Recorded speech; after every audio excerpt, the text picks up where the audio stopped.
Chaparmukh Saint বেচিলছ একাডেমীৰ ছাত্ৰ-ছাত্ৰীয়ে talent search পৰীক্ষাত গৌৰৱ কৰি আনিবলৈ সক্ষম হৈছে। 1 ছেপ্টেম্বৰত হৈ যোৱা north east regional institute for talent search পৰীক্ষাত চাপৰমুখ সেন্ট বেচিলছ একাডেমীৰ নৱম শ্ৰেণীৰ ছাত্ৰ সুমন কুমাৰ নাথ আৰু ভৈৰৱ কুমাৰ হুকাইয়ে ৰাজ্যৰ ভিতৰত আৰু অষ্টম শ্ৰেণীৰ ছাত্ৰ গৌৰৱজ্যোতি দাস, পঞ্চম শ্ৰেণীৰ ছাত্ৰী মৃগাংকিতা নাথ, হৰ্ষিত কাশ্যপ, সপ্তম শ্ৰেণীৰ অভিলাষ বৰা, চতুৰ্থ শ্ৰেণীৰ কৌস্তভ হাজৰিকা, তৃতীয় শ্ৰেণীৰ অয়নজ্যোতি নাথ আৰু চতুৰ্থ শ্ৰেণীৰ অনুজ নাথে জিলাৰ ভিতৰত চিলেক্ট হৈ বিদ্যালয়সহ ৰহালৈ গৌৰৱ কঢ়িয়াই আনিবলৈ সক্ষম হৈছে। মেৰিষ্টৰ যিটো আমাৰ বৃত্তি পৰীক্ষা আয়োজন কৰা হৈছিল, বৃত্তি পৰীক্ষাত আমাৰ বহুতখিনি ষ্টুডেণ্টে আমাৰ যোগদান কৰিছিল। তাৰ ভিতৰত গোটেই অসমৰ ভিতৰত আমাৰ দুজনে পাইছে। এজন হ'ল সুমন কুমাৰ নাথ আৰু ক্লাছ 9ৰ, এজন হ'ল ভৈৰৱ হুকাই ক্লাছ 9ৰ, আৰু নগাঁও ডিষ্ট্ৰিক্টৰ ভিতৰত আপোনাৰ গৌৰৱজ্যোতি দাস ক্লাছ 8ৰ পৰা, Mrigankita Nath, Harshit Kashyap, Abhilesh Bora class 7, Kaustav Hazarika class 4, Ayanjyoti Nath class 3, Anuj Nath class 4।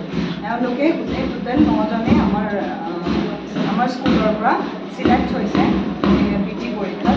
মানে ৰাজ্যৰ ভিতৰত 2জন আৰু জিলা ভিত্তিক 7জনে পাইছে আৰু সৰ্বমুঠ 9জনে পাইছে। আপোনালোকৰ অনুভৱটো কেনেকুৱা? আমাৰ বহুত ভাল লাগিছে। আমি আগতে মানে এনেকুৱা ধৰণৰ আমাৰ ইয়াত জানে আপোনালোকে যে প্ৰাইভেট স্কুলত এনেকুৱা বৃত্তি পৰীক্ষা আয়োজন কৰা নহয়। আগতে গভৰ্ণমেণ্ট স্কুল বা অসমীয়া মিডিয়াম বা হিন্দী মিডিয়াম স্কুলৰ বৃত্তি থাকে। চ' এইবাৰ তেনেকুৱা ধৰণৰ এটা পৰীক্ষা আহিছে, গতিকে আমি ভাল পাইছোঁ। ল'ৰা ছোৱালীয়েও যোগদান কৰিছে, তেওঁলোকে সাফল্য মানে পাইছে। কোনো কিতাপ নাছিলে, চ' তেওঁলোকে নিজে প্ৰিপেয়াৰ কৰি পেলাই এক্সামটো দিবলগীয়া হৈছে। চ' নেক্সট টাইম চাগে আকৌ দিলে আৰু বেছি আমাৰ ষ্টুডেণ্টছ মানে পাব বুলি আমি আশা ৰাখিছোঁ। আৰু গতিকে আমি খুব ভাল লাগিছে। এতিয়া আমাৰ 9জন বা এইফালে টোটেল 2জনে অসম ভিত্তিত আৰু এইফালে 7জনে মানে আমাৰ নগাঁও ডিষ্ট্ৰিক্টৰ ভিতৰত যে চিলেক্ট হৈছে, তাৰ পৰা আমি বহুত আনন্দিত লাভ কৰিছোঁ। হয়, কওকচোন। মেৰিষ্টৰ যিটো আমাৰ বৃত্তি পৰীক্ষা আয়োজন কৰা হৈছিল, বৃত্তি পৰীক্ষাত আমাৰ বহুতখিনি ষ্টুডেণ্টে আমাৰ যোগদান কৰিছিল। তাৰ ভিতৰত গোটেই অসমৰ ভিতৰত আমাৰ 2জনে পাইছে। এজন হ'ল সুমন কুমাৰ নাথ আৰু ক্লাছ 9ৰ, এজন হ'ল ভৈৰৱ হুকাই ক্লাছ 9ৰ, আৰু নগাঁও ডিষ্ট্ৰিক্টৰ ভিতৰত আপোনাৰ গৌৰৱজ্যোতি দাস ক্লাছ 8ৰ পৰা, Mrigankita Nath, Harshit Kashyap, Abhilesh Bora class 7, Kaustav Hazarika class 4, Ayanjyoti Nath class 3, Anuj Nath class 4।